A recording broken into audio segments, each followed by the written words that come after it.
Bienvenidos a nuestro devocional Amanecer con Dios.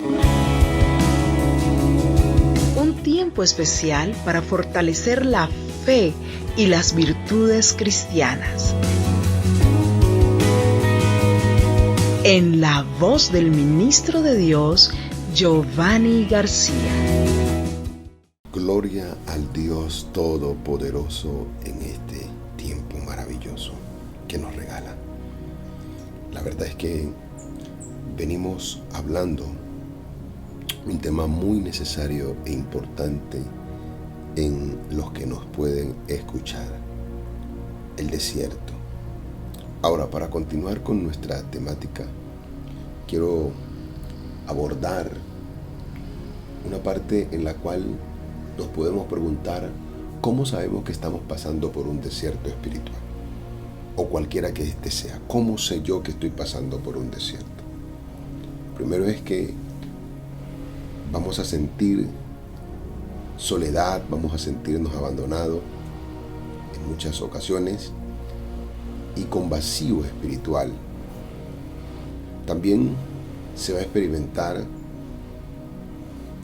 que las demás personas son las que están en imperfección, son las que están mal. También se va a experimentar aridez en nuestra vida, principalmente espiritual. Y si notamos, no estamos dando fruto. Ahora, estos son algunos de los detalles que nos puedan ayudar a entender que se está pasando por un desierto espiritual. Pero quiero rápidamente que miremos la siguiente pregunta, y es: ¿por qué entramos en los desiertos? Porque esto es bien importante para nosotros poder buscar la salida del desierto. Si no entendemos por qué ingresamos a un desierto, obviamente nos va a quedar muy difícil encontrar la salida como tal de ese desierto. Y hay muchas razones que pudiésemos enumerar por qué una persona entra a un desierto, pero al analizar tanto el contexto del Antiguo como el Nuevo Testamento, he podido notar que hay dos razones primarias, hay dos razones primordialmente por las cuales una persona entra al desierto. Y la primera razón por la cual una persona entra al desierto es por voluntad humana. Vamos a comenzar por ahí, por voluntad humana. Cuando leemos la Biblia en Jeremías 3:13, algo que nos da una pista del por qué entramos en el desierto, no siendo la voluntad de Dios para con nosotros.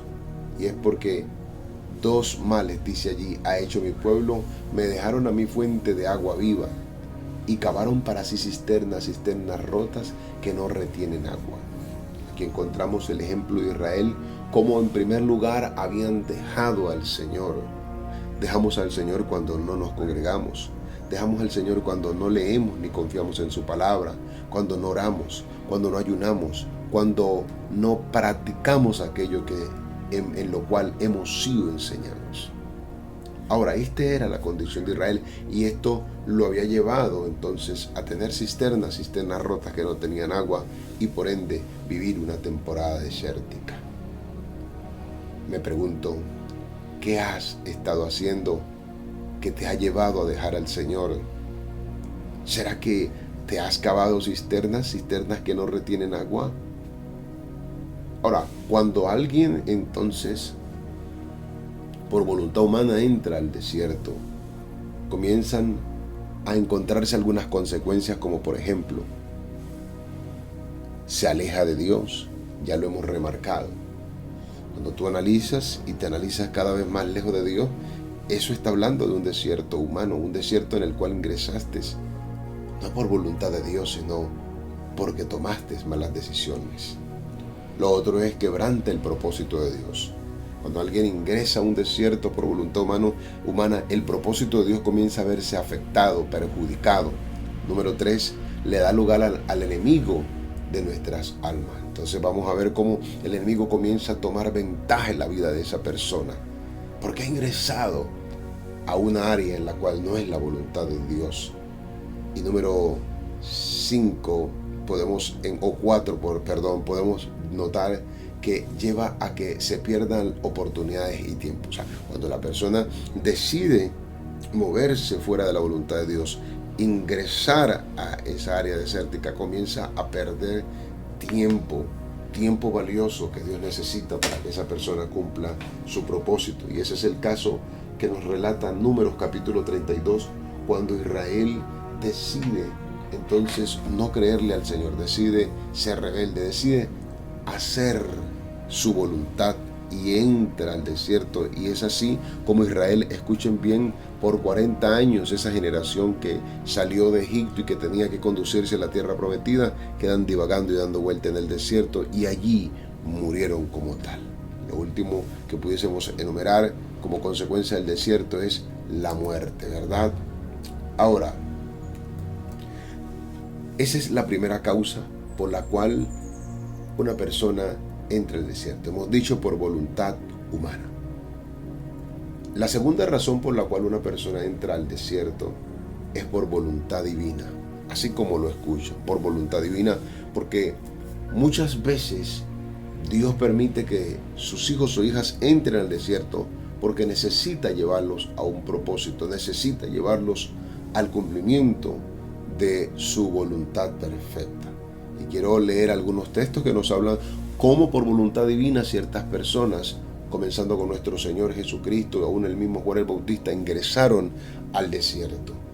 San Mateo capítulo 3, verso 1 dice: en aquellos días llegó Juan el Bautista predicando en el desierto de Judea diciendo. Ahora, nótense que Juan comienza a desarrollar su ministerio, el Señor mismo lo lleva al desierto para que desde allí sea catapultado ese mensaje de arrepentimiento. Pero también Mateo capítulo 4, verso 1 al verso 2 dice: entonces Jesús fue llevado por el Espíritu al desierto para ser tentado por el diablo. Y después de haber ayunado 40 días y 40 noches, tuvo hambre. Aquí vemos que nuestro Señor va a ser tentado, va a ser probado, porque nadie será aprobado si no es probado primero. Y muchas personas ya la aportas en la puerta de su promoción, cuando son llevados al desierto, se rajan, se echan a perder. Qué bueno es que usted y yo entendamos que muchas veces Dios permite que seamos llevados como individuos, como familias, como iglesia al desierto para probarnos, porque está ya preparando una promoción para nosotros. Y si nosotros somos fieles, seremos entonces transicionados a otra dimensión. También Hechos capítulo 8, verso 26 nos habla el caso de Felipe. Dice: un ángel del Señor habló a Felipe diciendo: levántate y ve hacia el sur al camino que desciende de Jerusalén a Gaza. Este es un camino desierto. Como Felipe, estando en Samaria en un gran avivamiento, Dios lo mueve que vaya al desierto. ¿Saben? Porque Dios sabía que iba a pasar por allí un hombre llamado, aleluya, el eunuco, el etíope, un funcionario de Candace, reina de los etíopes. Y este hombre, para resumir, se convierte bajo el ministerio de Felipe, y datos históricos narran que es un hombre que lleva avivamiento a su nación. ¿Qué te quiero yo decir? Muchas veces Dios nos llevará al desierto, no tanto por nosotros, sino porque en ese desierto nos usará como herramientas para catapultar a otros, nos usará como herramientas para que otros conozcan de Dios, nos usará como herramienta para que su reino avance y se cumpla su propósito. Ahora, cuando somos llevados al desierto por voluntad divina, se dan algunas cosas. Primero, es por un tiempo limitado. El desierto no está hecho, cuando es por voluntad de Dios, para que pasemos años, para que pasemos décadas. No, son por periodos cortos cuando nosotros aprobamos. Pero muchas veces nosotros, escuche esto, hacemos que lo que tenía que durar un día dure años. Es en el caso de Israel. Israel tenía que 40 días máximo llegar a la tierra prometida, pero esos 40 días se le convirtieron en años. Ahora, es por tiempo limitado cuando es voluntad de Dios. También es para alejarnos de quienes y de lo que nos hace daño. Muchas veces Dios te llevará al desierto para alejarte de aquello que te hace daño, que te perjudica. Muchas veces también Dios te llevará al desierto porque su espíritu te guía en ese propósito, en ese plan, para que tú seas afinado y adiestrado. Muchas veces Dios te lleva al desierto y como resultado para ser probados, como ya lo dije, para ser promovidos, pero también nos transmite madurez y afirmación ese desierto que viene de parte de Dios. Para concluir, te tienes que estar preguntando, ¿por qué estoy en el desierto? ¿Es por mis malas decisiones, por mi mala actitud? ¿O es porque por voluntad divina he sido traído hasta este lugar? Y entonces pregúntale, Señor, ¿qué debo hacer? Dios comenzará a darte revelación y claridad para que puedas muy pronto salir de ese desierto, de esa circunstancia aprobada y en una transición gloriosa. Esa es mi oración. Oremos. Padre, en el nombre de Jesús de Nazaret, oramos en esta hora para que nos permita, Dios del cielo, poder identificar por qué hemos ingresado al desierto y poder nosotros, Señor amado, apegarnos a ti, poder nosotros honrarte, agradarte, Señor, hacer tu voluntad, Señor, y permitir que nuestras vidas salgan de esa condición desértica, salgan de esa condición, Señor, que nos limite en cuanto a tu voluntad, oh buen Dios del cielo. Oramos para que tú traigas entendimiento, traigas discernimiento a cada uno de nosotros y podamos nosotros, Señor amado, romper ese ciclo desértico, Señor amado, e ingresar a esa temporada de promoción, de ascenso y de favor de Dios que tú tienes preparada para nosotros en el nombre glorioso de Jesús de Nazaret. Amén y amén. Que el Dios Todopoderoso me les bendiga grandemente y esté con ustedes todo este día, resto de mes y año. Bendiciones a todos y a todas.